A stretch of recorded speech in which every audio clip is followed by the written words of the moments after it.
પરિવારમાં જો કોઈના સ્વાસ્થ્યની સૌથી વધારે ચિંતા હોય તો તે છે બાળકો, કારણ કે તે પોતાના સ્વાસ્થ્યનું ધ્યાન જાતે નથી રાખી શકતા અને તેથી જ તે વારંવાર બીમાર પડે છે.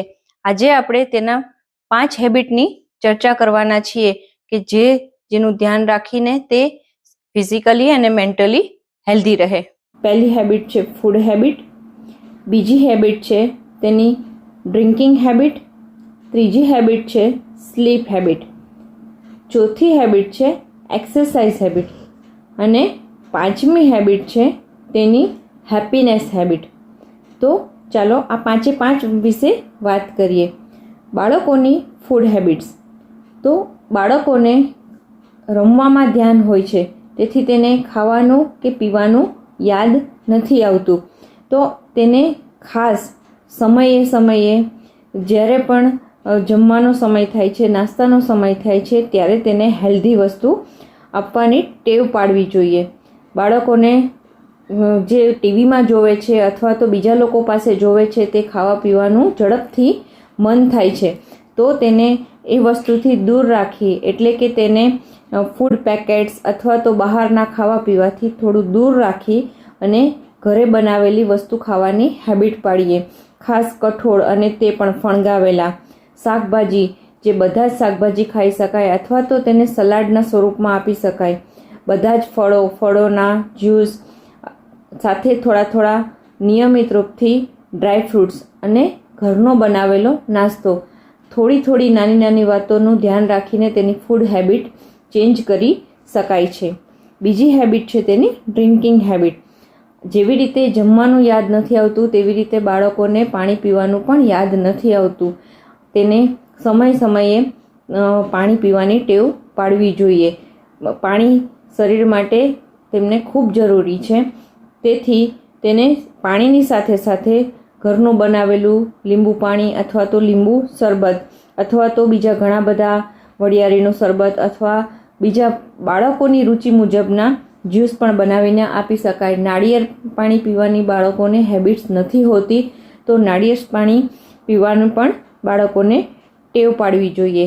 બાળકોને ખાસ યુરિન રોકવાની ટેવ ખૂબ હોય છે, તો શરૂઆતથી જ બાળકને યુરિન લાગે છે ત્યારે રોક્યા વગર, દબાવ્યા વગર તેને યુરિન પાસ કરવાની એક ટેવ પાડવી જોઈએ. ત્રીજી હેબિટ છે સ્લીપ હેબિટ. ચલો, વેકેશન છે, બાળકોને સુવા દો. રજાનો સમય છે, બાળકોને સુવા દો. ના, આ વસ્તુ બિલકુલ યોગ્ય નથી. નિયમિતતા કાયમ માટે જરૂરી છે. સૂર્ય પણ સમયે ઉગે છે અને સમયે આથમે છે, ત્યાં એમણે ક્યારેય વેકેશન લીધું નો. સવારે વહેલા ઉઠાડો, રાત્રે વહેલા સૂવાની ટેવ પાડો. હવે વાત છે એક્સરસાઇઝની. બાળક સંપૂર્ણપણે આખો દિવસ રમતિયાળ હોય છે, તો રમવામાં સમય પસાર કરતો હોય છે. અમુક બાળક જ કફ પ્રકૃતિ અથવા તો તેમના મેન્ટલ નેચરને કારણે તે સતત આળસમાં બેસી રહે છે, પરંતુ બેઠાડું જીવન ટાળીને તેને રમતગમતમાં પરોવવું જોઈએ. શાળામાં દર અઠવાડિયે એક વખત જેવી રીતે કસરત થાય છે, આ જ કસરતને એને નિયમિત રૂપથી દરરોજ સમય કાઢીને કરાવવી જોઈએ. જો વહેલા સવારની સ્કૂલ છે તો સાંજના સમયે કસરત કરાવવી જોઈએ. ખાસ કરીને તેમને ડાન્સ છે, કરાટે છે અથવા તો રમતગમત છે તેમાં રુચિ કેળવી અને બાળકોને શારીરિક રીતે શ્રમ કરાવવો જોઈએ. જો શક્ય હોય તો થોડી યોગ પ્રાણાયામની પણ ટેવ પાડવી જોઈએ. હવે વાત છે છેલ્લે હેપીનેસની.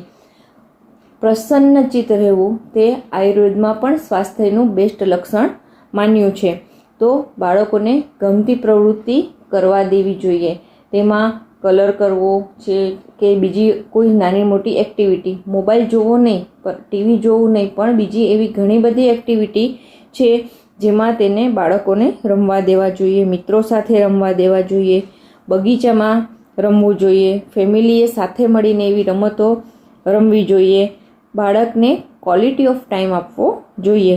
તેને સંગીતમાં રુચિ છે, તેને તેમાં મજા આવે છે, તો સંગીત તરફ તેને ઢાળવું જોઈએ.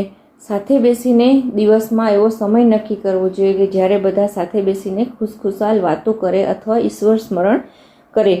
Happiness is must necessary for children, not only children. બધા માટે જરૂરી છે, તો બાળકો માટે તો ખાસ જરૂરી છે. બાળકો જ ભાવિ પેઢીનું નિર્માણ કરી રહ્યા છે. તેની શારીરિક અને માનસિક સ્વાસ્થ્યની જાળવણી કેવી રીતે કરવી જોઈએ તે આપણે જોયું. ચાલો આજથી તેને ફોલો કરીએ. Thank you.